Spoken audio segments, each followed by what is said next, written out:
This is the heart assessment for advanced health assessment. First, I'm going to inspect her precordium. I'm looking at her chest. I'm looking at symmetry, the rise and fall. I'm looking for any abnormalities, looking at her skin. I'm going to look at her fingers and look at a capillary refill. She's got fingernail polish on, but I can still see that she's got good cap refill from her cuticle. So her inspection looks good. Next, I'm going to palpate. I'm going to feel the apex. I'm going to feel the left sternal border. I'm going to go down. I'm going to feel the base. And I feel that. I'm going to palpate her right sternal border. And now I'm feeling for her apical pulse, which is going to be the left clavicular midline and the fifth intercostal space down. So I'm feeling for that. I'm feeling for the PMI, the point of maximal impulse. I'm feeling for a heave or a lift, any kind of thrill, anything abnormal, and I don't feel that. If you'll look left for me, I'm going to feel her carotid, and again I'm feeling for a thrill, and I don't feel one, so that's good. Now I'm going to percuss her heart, which percussion is not as good as a chest x-ray when talking about the placement of the heart or the size, but I'm going to start at her left axillary line, and I'm going to percuss until I hear resonant sternal dullness. And I heard it right there, so I'm going to get my pen out and I'm going to mark it. Then I'm going to go from her right axillary line, and I'm going to percuss.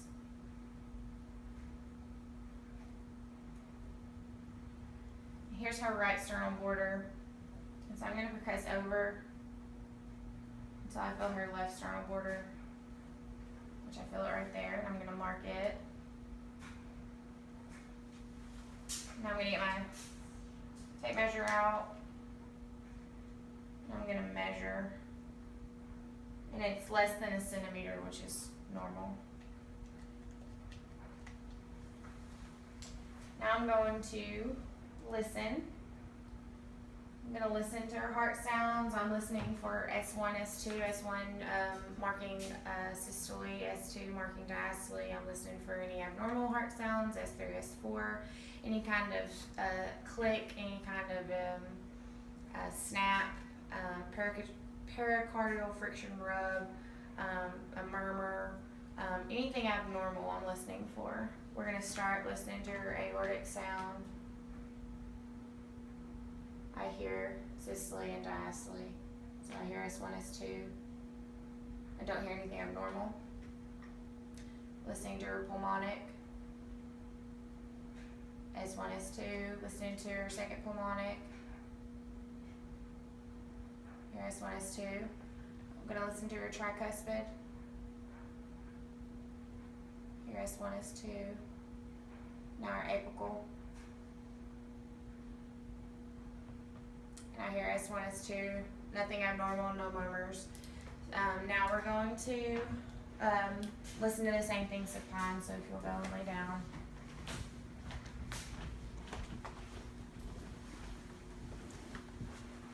We listen to heart sounds in different positions because you might catch it laying down or in a different position. So we're going to listen to her heart sounds again, listening for anything abnormal. Listen to her aortic. Pulmonic. Pulmonic 2.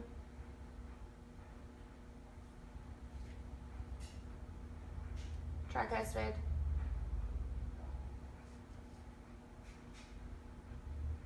They're apical. Again, everything sounds normal. No murmurs or anything. Now if you'll lay left, this is the left recumbent position. Sometimes it's easier to hear murmurs in this position.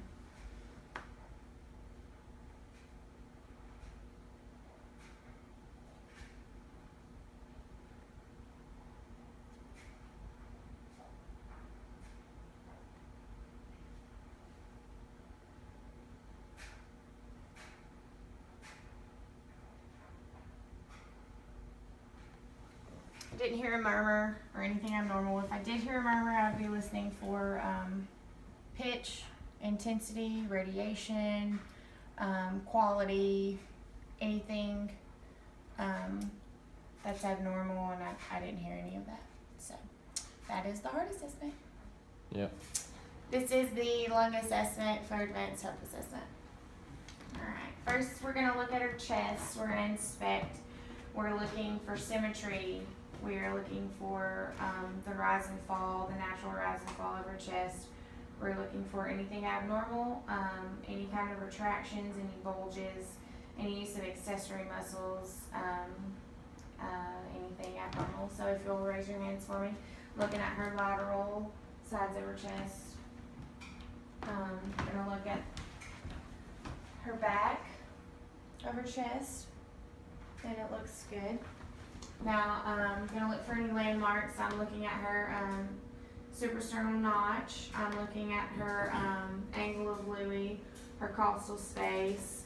I'm gonna go to the back, and I'm gonna look at her costal space in the back. I'm looking at the prominence of her ribs.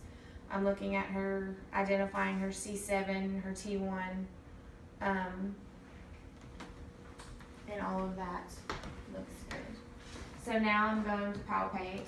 I am going to palpate her muscles, her skeletal muscles in her chest, her intercostal muscles. I'm feeling for any crepitus, which she doesn't have any. Feeling for anything abnormal, anything that protrudes, anything. I'm gonna feel her lateral chest. All of that feels good. I'm gonna feel her back side. It's all good. I'm going to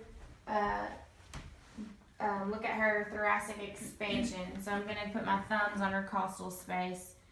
Take a deep breath for me. My thumbs should separate and come back symmetrical, and they do. I'm going to do the same thing to the back. Take another deep breath for me. Okay. And she's got good thoracic expansion. I'm going to get my tape measure, and I'm going to measure her diameter. We know that barrel chest is seen in emphysema. So we're just going to measure.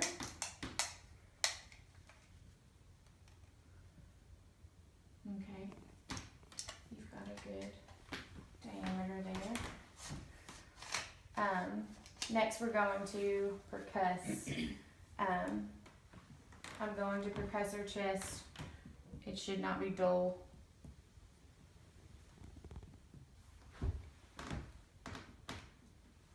Lift your arms for me. I'm hearing resonance, which is good.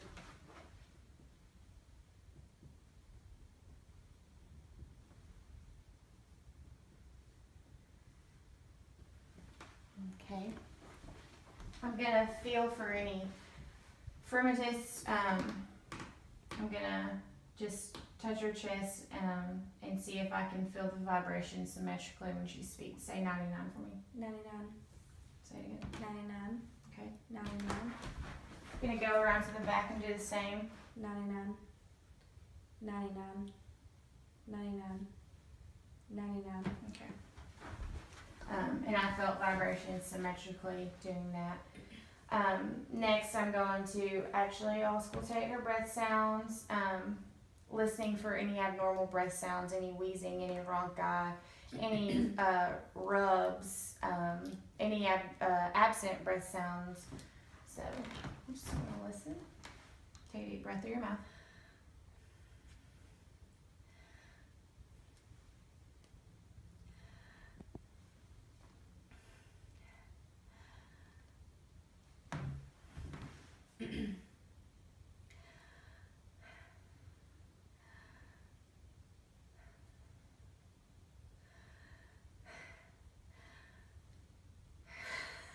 It's a lot of breath. You're okay. You can go at your own pace.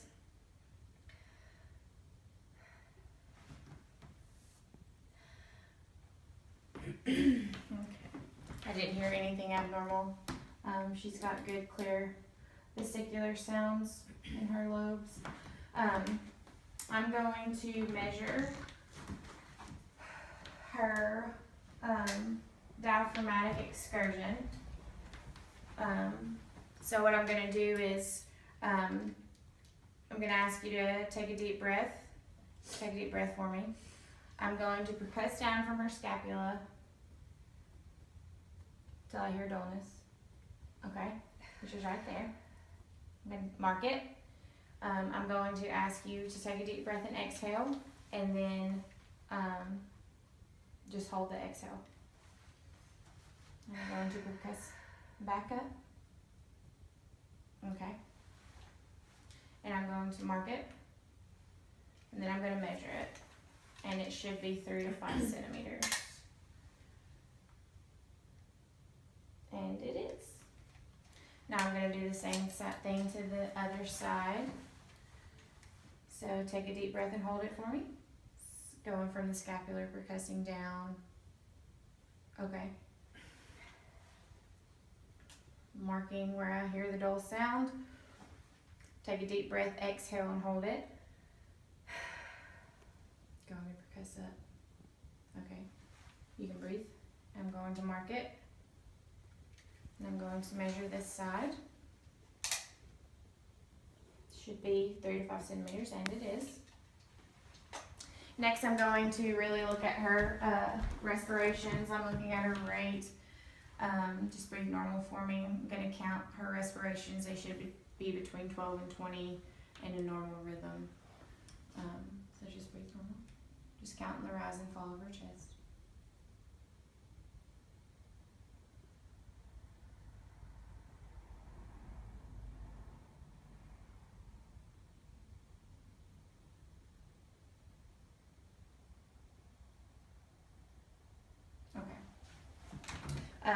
She's got a normal rate and rhythm. She doesn't have any abnormal rhythm. She doesn't have any abnormal respirations. No tachypnea, bradypnea, hypopnea, Kussmaul, Cheyne-Stokes, or Biot respirations. Her respirations are normal and good. Next, I'm going to listen for any vocal resonance. So I'm going to listen, and I just need you to say 99. 99. 99. I shouldn't be able to hear her clearly say 99. It should be muffled. 99. And it is. 99. 99. 99. 99. 99. 99. 99. 99. Okay. Now, if I can get you to kind of lay down on the couch just so I can hear your interior breath sounds while you're laying. Take a deep breath.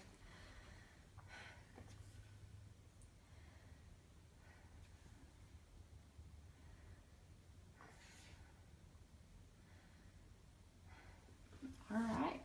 And again, all that sounds good. So she's got some good lungs, and that's the end of the assessment.